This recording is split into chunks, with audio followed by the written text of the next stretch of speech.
৭৯তম বার্ষিক ক্রীড়া ও সাংস্কৃতিক অনুষ্ঠান ২০২৫ উপস্থিত আছেন উক্ত অনুষ্ঠানের সভাপতি, প্রধান অতিথি, প্রধান শিক্ষক, ম্যানেজিং কমিটির সদস্যবৃন্দ, সহকারী শিক্ষক ও শিক্ষাবৃন্দ, দূর দূরান্ত থেকে আগত অতিথিবৃন্দ, বিচারক মণ্ডলী ও আমার প্রাণপ্রিয় ছোট বড় ভাই ও বোনেরা, আসসালামু আলাইকুম।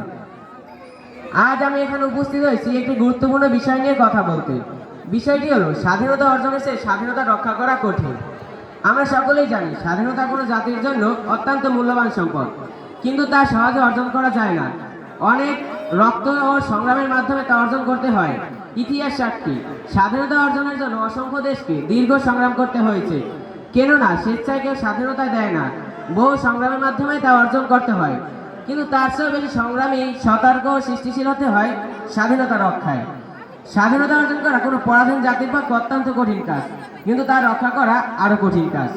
যেমনি আমাদের প্রিয় মাতৃভূমি ১৯৭১ সালে মহান মুক্তিযুদ্ধে ৩০ লক্ষ শহীদদের রক্ত, ২ লক্ষ মা বোন ও অগণিত মানুষের রক্তের বিনিময়ে অর্জিত করছে মহান স্বাধীনতা।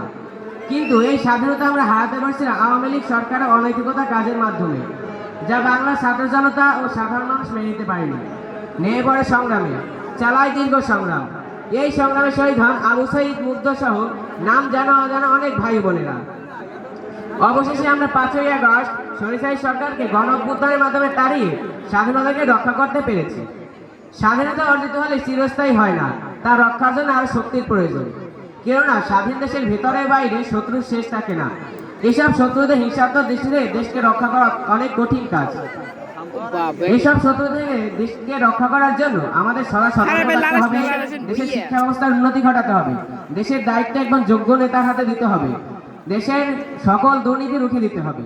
প্রিয় সুধী, স্বাধীনতা মানে একটি পতাকা নয়, এটি আমাদের আত্মপরিচয়, আমাদের অধিকার ও কর্তব্যের প্রতিচ্ছবি।